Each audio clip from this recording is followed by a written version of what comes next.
उज्जैन जावरा मार्ग पर लगातार हो रही दुर्घटनाओं को लेकर सरकार ने गंभीरता दिखाई। विधानसभा में विधायक चौहान द्वारा 26 फरवरी 2026 को उठाई गई मांग के बाद लोक निर्माण विभाग ने सुधारात्मक कार्य योजना प्रस्तुत की है। 95.2 किलोमीटर लंबे वर्तमान 2 लैंडमार्क निर्माण वर्ष 2012 में कंसेशन अवधि 2031 तक बढ़ते यातायात दबाव के कारण चिन्हित ब्लैक स्पॉट पर शॉर्ट टर्म सुधार किया जा चुका है। अब लॉन्ग टर्म सुधार के लिए निविदा प्रक्रिया जारी है। साथ ही 7 मार्च 2024 को नए समानांतर 4 लेन मार्ग को प्रशासनिक स्वीकृति मिल रही है और वहीं पर 27 दिसंबर 2025 को ठेकेदार की स्वीकृति पत्र जारी कर दिया गया है। निर्माण पूर्ण होने पर दुर्घटना में कमी की उम्मीद है। आबादी क्षेत्र में चौड़ीकरण, रोड सेफ्टी ऑडिट, अतिरिक्त संकेतक, स्पीड ब्रेकर और सफेद पट्टी कार्य भी जारी हैं।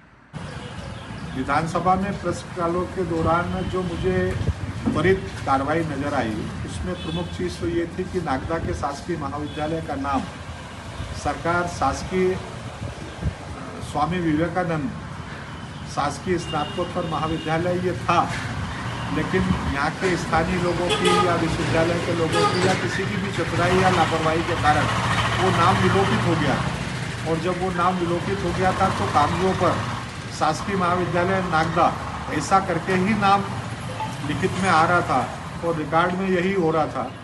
और जबकि पुराने रिकॉर्ड में स्वामी विवेकानंद शासकीय महाविद्यालय नागदा ऐसा नाम था। और जब ये नाम विलोपित हुआ तो मेरा एक प्रश्न था जिसमें मैंने सरकार से ये जानना चाहा था और उसके उत्तर में सरकार ने स्पष्ट किया है कि महाविद्यालय का नाम शासकीय स्वामी विवेकानंद स्नातकोत्तर महाविद्यालय नागदा है।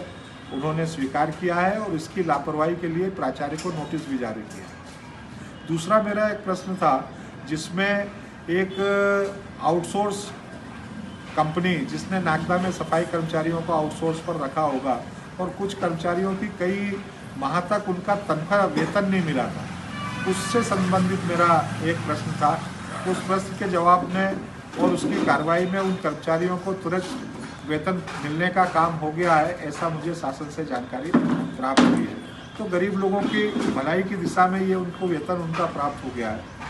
इसी तरह से एक प्रश्न मेरा और था जिसमें मैंने कहा था कि 2007 से 16 के बीच में जो दैनिक वेतन भोगी कर्मचारी थे, उन दैनिक वेतन भोगी कर्मचारियों में कुछ का तो विनियमितीकरण हो गया, लेकिन कितने लोग विनियमितीकरण से वंचित हैं।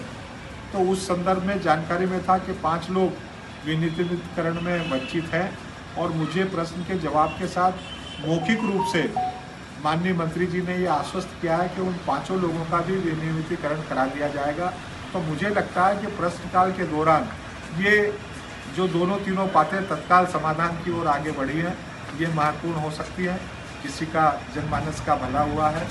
मेरा ध्यानाकर्षण भी था और ध्यानाकर्षण के माध्यम से मैंने उज्जैन जावरा रोड के बीच जो पिछले दिनों में लगातार दुर्घटनाएं हो रही थी, उन दुर्घटनाओं के कारण लोगों के प्राण गए थे, मैंने शासन में माननीय मंत्री जी का ध्यान आकर्षण करने का काम किया था ध्यानाकर्षण के माध्यम से। उसमें भी शासन ने उसको गंभीरता से लेते हुए क्या कार्रवाई प्रचलित है ये आश्वासन देने का काम किया है। और अभी फिलहाल वर्तमान में उन्होंने ये स्वीकार किया है कि जहाँ जहाँ आबादी हो गई है, जहाँ जहाँ ब्लैक स्पॉट है, उन सारे स्थानों पर सड़क के चौड़ीकरण पर उसका ऑडिट होने के बाद वो चौड़ीकरण की कार्रवाई की जाएगी, ऐसा सरकार ने स्वीकार किया है। मैं आपको उसकी कापियाँ भी उपलब्ध करा रहा हूँ। वैसे मध्य प्रदेश की विधानसभा में मैंने अपनी याचिकाओं के माध्यम से भी पूरे सत्र में प्रश्नकाल के माध्यम से तो मैंने बहुत सारी बातों को ध्यान दिलाने का काम किया है, लेकिन अपनी याचिकाओं के माध्यम से भी मैंने कुछ महत्वपूर्ण जो निर्माण है, महत्वपूर्ण जो विकास के कार्य हैं, उन कार्यों की स्वीकृति के लिए अपनी याचिकाएं भी लगाई हैं। आने वाले समय में उनके परिणाम अपने को देखने को मिलेंगे।